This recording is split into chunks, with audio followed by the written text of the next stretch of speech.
మీరు బాగా ఫేస్ చేసిన స్ట్రగుల్స్ ఏంటి? అంటే అందరికీ తెలియకుండా కొంచెం ఏదైతే రాజకీయాలకు సంబంధించి ఆ రోజు కనుక మీరు ఒకసారి ఆ టైం కనుక గుర్తు చేసుకుంటే ఒత్తిళ్ళు, విమర్శలు, రాజకీయ దాడులు అన్ని వైపుల నుంచి హెవీగా ఉన్నాయి నాన్నకి.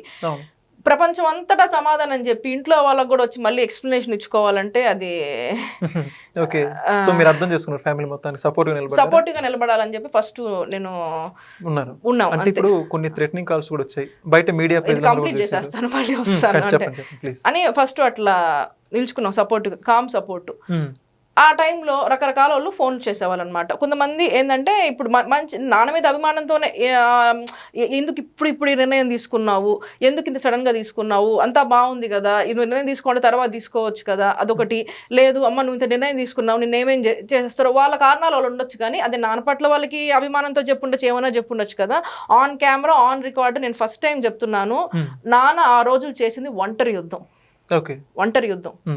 ఈ రోజు చాలా మంది వచ్చి ఆ రోజు శ్రీధర్ రెడ్డి ఇప్పుడు అంటారు చాలా మంది, అంటే శ్రీధర్ రెడ్డిని మేము సపోర్ట్ చేసాము, మేము ఊహించాము విజయం అంతా, కానీ ఆ రోజు నాన్న నిర్ణయం తీసుకున్నప్పుడు ఆయన ఒంటరి యుద్ధం చేశారు, అందరితో ఒంటరి యుద్ధమే చేశారు. నేను ఫస్ట్ కార్యకర్తలు ఆయన మీద అభిమానంతో నిల్చుకున్నారు, అండగా నిల్చుకున్నారు. హోల్ హార్టెడ్గా నాన్న ఒక్కసారి కూడా ఇంత ఒత్తిడి, ఇంత విమర్శలు, దాడులు జరిగినా ఒక్కసారి కూడా ఆయన బ్యాక్అవుట్ అవ్వలేదు. ఆ ఆలోచన కూడా ఆయనకి రాలేదు. నేను తీసుకున్న నిర్ణయం ఇంకోసారి ఆలోచించాలా, అవన్నీ కూడా ఆలోచన రాలేదు. సెకండ్ ఒపీనియన్ కలిగింది. నేను శ్రీధర్ రెడ్డి గారు కూతురుగా ఆన్ కెమెరా చెప్తున్నాను, ఆయన ఒంటరి యుద్ధం చేశారు. ఈ రోజు ఎవరన్నా వచ్చి మేము ఆ రోజు నిర్ణయం తీసుకున్నప్పుడు శ్రీధర్ రెడ్డి గారికి సపోర్ట్ చేశామని ఎవరు చెప్పినా, ఇంక్లూడింగ్ కుటుంబ సభ్యులు ఎవరు చెప్పినా కూడా అది అబద్ధం. ఆ రోజు ఆయన చేసింది ఒంటరి యుద్ధం. ఫస్ట్ వన్ మ్యాన్ ఆర్మీ చేశారు.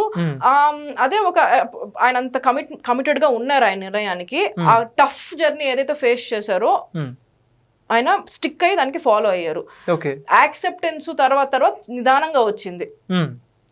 1 month కి కొంతమంది యాక్సెప్ట్ చేశారు, 2 months కి కొంతమంది యాక్సెప్ట్ చేశారు, 3 months కి యాక్సెప్ట్ చేశారు, 4 months కి కొంతమంది యాక్సెప్ట్ చేశారు. యువగలం లోకేష్ గారు యువగలం పాదయాత్ర తర్వాత క్యాడరు పీపుల్ ఇంకా హైలో యాక్సెప్ట్ చేయడం జరిగింది. ఆ ఇనీషియల్ టఫ్ పీరియడ్ ఏదైతే ఉందో 3-4 months ఆయన చేసిన యుద్ధమే.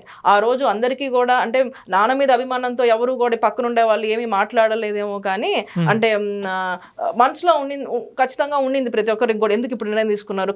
అంటే ఎవరైనా కూడా కష్టానికి వెళ్ళాలంట చూడరు కదా, ఈజీ లైఫ్నే ఎంచుకుంటారు కదా. కానీ మా ఫాదర్ ఏంటంటే ఆయన ఎప్పుడు కూడా కష్టమైన మార్గంలోనే వెళ్ళాలా అని చూస్తారనమాట. సో ఆయన తీసుకున్న నిర్ణయము ఒంటరి యుద్ధమే చేశారు. ఈ రోజు ఎవరన్నా కనుక శ్రీధర్ రెడ్డి గారు ఎవరో నిర్ణయం తీసుకున్న వెంటనే మేము వెళ్ళి చప్పట్లు కొట్టామంటే అది అబద్ధం. అది కుటుంబ సభ్యులు కూడా కాదు, ఆయన చేసిన ఒంటరి యుద్ధం ఫస్ట్. దాని తర్వాత ఆయన మీద అభిమానంతో ఒక్కొక్కరు అప్పుడు జరిగిన పరిస్థితులు అందరూ కూడా ఇంకా యాక్సెప్ట్ చేయడం జరిగింది.